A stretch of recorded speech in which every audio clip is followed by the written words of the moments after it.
just make my case. Drops mic when I'm done. One more can I say? Not bite, turn my tongue. I don't like the taste. I'm on and I'm on and I own my opponent. I'm always in the zone, either zoned out of zone. And then we could get it poppin'. Pick the topic if you watchin'. Skip the Shannon, skip the hoppin'. Took these sports and made them pop it. All right, undisputed. Good morning. Welcome to Undisputed. We are live from LA. I'm Jenny Taft here with Skip Bayless and Shannon Sharp. Good morning, guys. Good morning, Jenny. How are you today? So, we're about to talk about off-court LeBron, then on-court LeBron. But first, the more important side of LeBron. Yep. Yes, we'll get to the Lakers, Spurs. We'll break that game down. Excuse me. I know you guys are ready to go, but LeBron had plenty to say last night. It's important we talk about it because after and during the national anthem, both teams did lock arms at center court. And after the game, LeBron shared his thoughts from the Capitol riots on Wednesday. Let's take a listen. We live in two Americas, and that was a prime example of that yesterday. And if you don't understand that or don't see that after seeing what you saw yesterday, then you really need to take a step back, not even just one step, maybe 4 or 5 or even 10 steps backwards, and ask yourself, how do you want your kids, or how do you want, your grandkids? How do we want America to be viewed as? How do we want to live, in this beautiful country? Shannon, what was your reaction to what LeBron said? Well, I'm not surprised. And I know everybody said, well, he's just regurgitating what everybody else has said. But you have to understand from the perspective that the athletes are speaking from and seeing what they saw and see how the BLM movement was treated after the George Floyd leading up into October, and then seeing this situation unfold. I think it was Wednesday. See how it unfolded Wednesday. He's like, well, hold on, wait a minute. And as Anthony Davis referenced, hold on, what happened to when the looting starts, the shooting starts? Yeah. Look, if you go back and study our history, when blacks have protested, it's because of we wanted equality.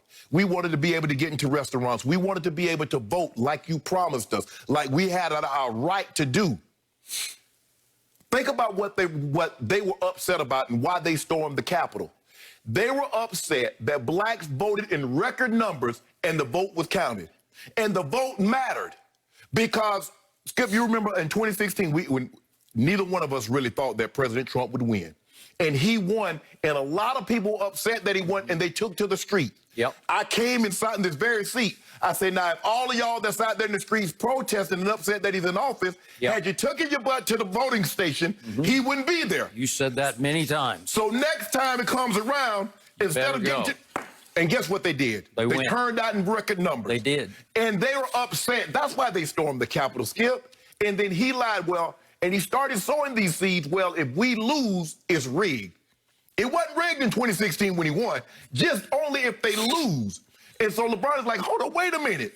Skip, there's going to be an investigation, and there should be no expense. You got it. No expense spared. Nope. Why were these officers opening up the barricades so they can come right in? We see how they were taking selfies. We see how they were treating those inside. Even the people were saying, the officers like, hey, come on in, hey, just no vandalize it. Bruh, you can't do that in a democracy. And LeBron is sitting back looking like, hold on, wait a minute. I see the BLM movement, and I see them unloading tear gas. I see reporters getting shot with rubber bullets. I see innocent people, because what they said, Skip, if I'm not mistaken, I could have swore I saw them taking stuff out of there. That would be looting. They did. So they took some stuff out of the Capitol, They were taking important documents. Yes. And nothing happened. So y'all care more about if a black person steal a TV, shoot him dead. If he steal a pair of jeans, shoot him dead. Sneakers, food, shoot him. But if they go into the Capitol because it looks like them, this is not the first time. Remember in Michigan? They shut that down because the governor says we got to close it down. This pandemic is spreading and it's taking lives. Skip, they just didn't close white businesses. They closed all businesses. Blacks were protesting not because whites got an opportunity to do things. Blacks were protesting, well, we want to be able to do that also. We just want fair and equal treatment. They protested because blacks voted, the votes were counted, and it mattered. And LeBron is saying, this is not right. And you saw it play out. Everybody knows, Skip. Normally when a person asks a question, he already knows the answer. So when you ask if the people had been doing that had been black, well, we already know the answer. Everybody knows the answer. Even President-elect Joe Biden said, there's no doubt in my mind, had those men and women been black, Skip, and they're not all young. Skip, I saw some people in their 50s, 60s, and 70s. You having to be helped down the stairs. Skip, think about this, Skip. You have to be helped down the stairs. Police officers are helping you. They open up the barricades. They was telling the story that how when Mr. Farrakhan had the Million Man March, how they went into preparation because he told them the day that he wanted to have the march, they started preparing. President Trump put out a month ago. He did. He won't, on January the 6th, come on, make a little noise. Get a little rowdy. Be there and be wild. Skip, you remember when they asked him would he go concede the election, he told the Proud Boys, stand by. He did. Guess who showed up? So what LeBron and a lot of people in America, especially black America, Skip, I don't need to study. You know, they're going to say, well, we need to study this. We don't need to study.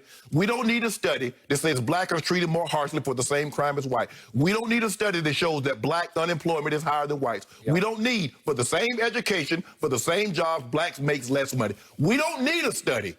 My study is my eyes. My study is my history. So LeBron was right. Greg Popovich unloaded, left a scathing critique. You know, there's no love lost. Greg Popovich and Steve Kerr, they like him. They come to the cookout anytime because they offered a harsh critique. From the start, they did. From the very, because they saw what was coming, Skip. Yeah, like you said, a lot of these, they're enablers out there, but they did not enable. But think about it, Skip, before I turn it over to you, think about all the people, they're resigning now. The reason why they're resigning from the cabinet, because it's going to take the vice president to enact the 25th Amendment and his cabinet. Well, if there's no cabinet, we can't enact the 25th Amendment. So they think they're slick. You don't get the moral high ground. Well, I'm doing the right thing. This was the last straw for me. Charlottesville wasn't the last straw.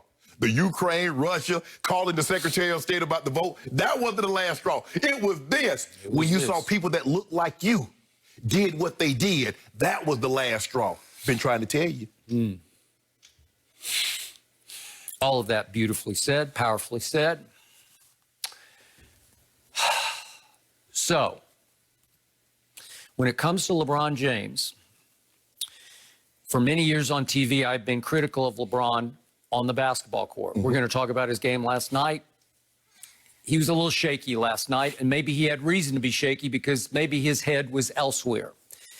But off the court, when it comes to speaking out about racial and social injustice, when it comes to putting in perspective the problems that our country faces for people of all colors, there is nobody stronger, nobody I wait to hear beyond LeBron James. Last night, I waited because I knew what was coming. We talked about it yesterday. We heard nothing from him on Wednesday as the events unfolded. And obviously, they weren't going to play until Thursday night. We thought maybe at the shoot-around, but no, he waited until after the game. And then, as usual, he unloaded. He did say a day ago, in talking about all the stands that he has taken about things outside of basketball, he said, I don't care what anybody says about the things that I say. I stand by them. And he does. And he should. And he has always been completely and utterly fearless to the point of maybe losing some of his sponsors over things that he has said. I honor that. I've said it consistently on this show and the other shows I've been on. And he said it, Skip, he's more proud of what he's done off the court than what he's done on the court. He should be. He is breakthrough. He is watershed speaker. We've never seen anything quite like, I know Muhammad Ali went through another, it was all different, but the courage LeBron has displayed to speak out is unprecedented. So I waited to hear where he would go. And to your point, he went to, we have two Americas. Well, we heard that all day yesterday. So I was like, you're deeper than that. We get, we get that. And it took a while, but he got to that guy who's still sitting in that Oval Office, and he went in on him. And he said the events that took place yesterday were a direct correlation of the presidents that's still in that seat right now.